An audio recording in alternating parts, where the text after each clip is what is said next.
Halo, Assalamualaikum warahmatullahi wabarakatuh. Terima kasih untuk yang sudah datang ke channel aku. Kalau belum subscribe, tolong jangan lupa di subscribe, kemudian bunyikan lonceng, dan jangan lupa kasih like serta komentar biar aku makin semangat ya. Hanya pengganti. Episode 21. Sakit.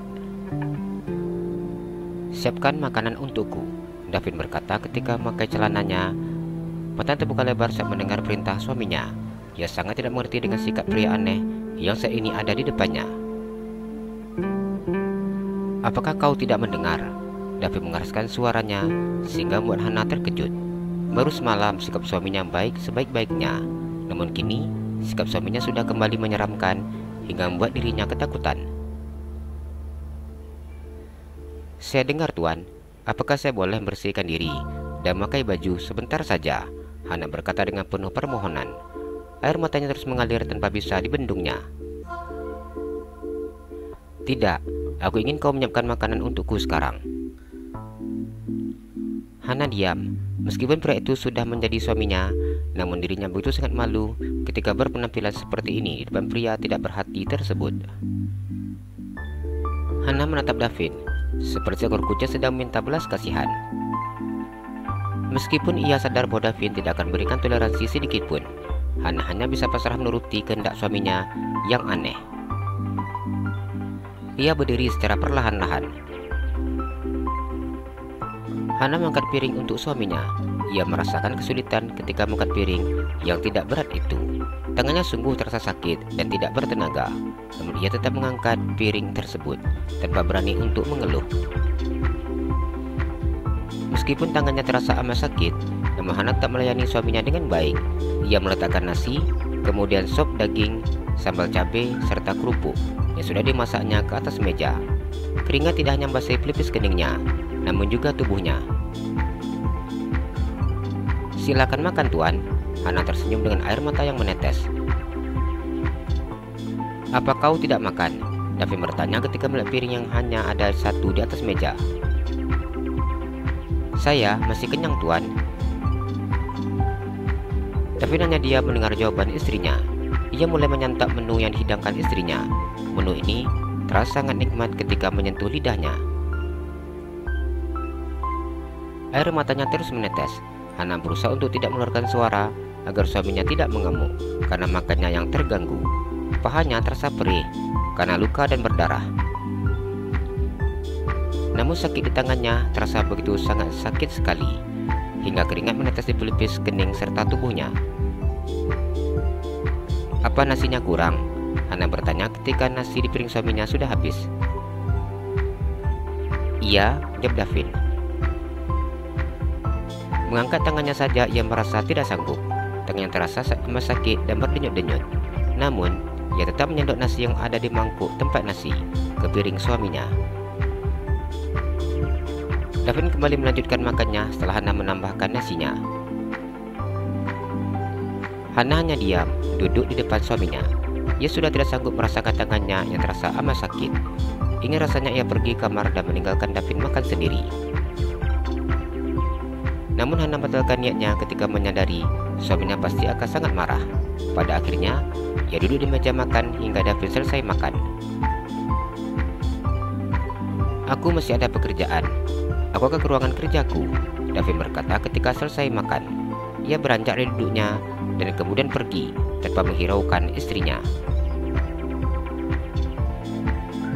Melihat sikap suami yang seperti ini, ia hanya tersenyum kecut.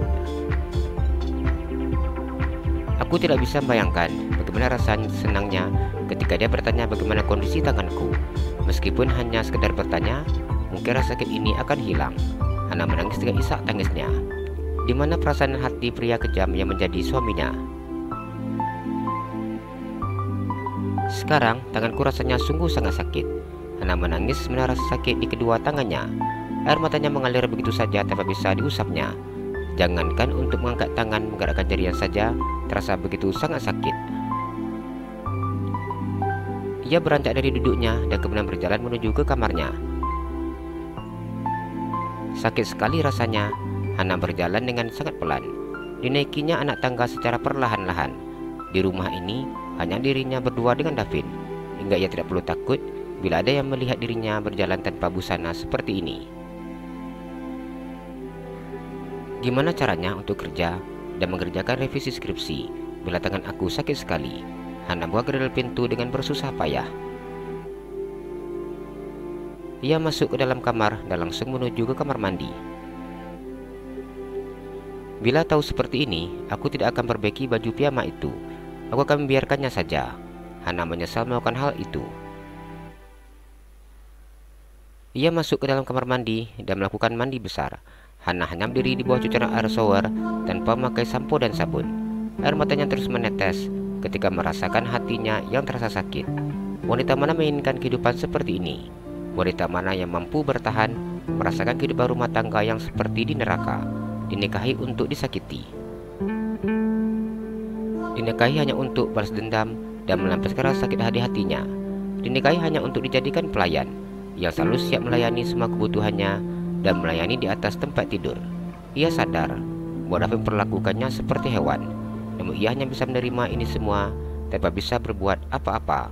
Layaknya orang bodoh, ia hanya bisa bertahan dan menjalani ini hingga Davin menemukan kakaknya dan kembali bersama dengan kakak tirinya.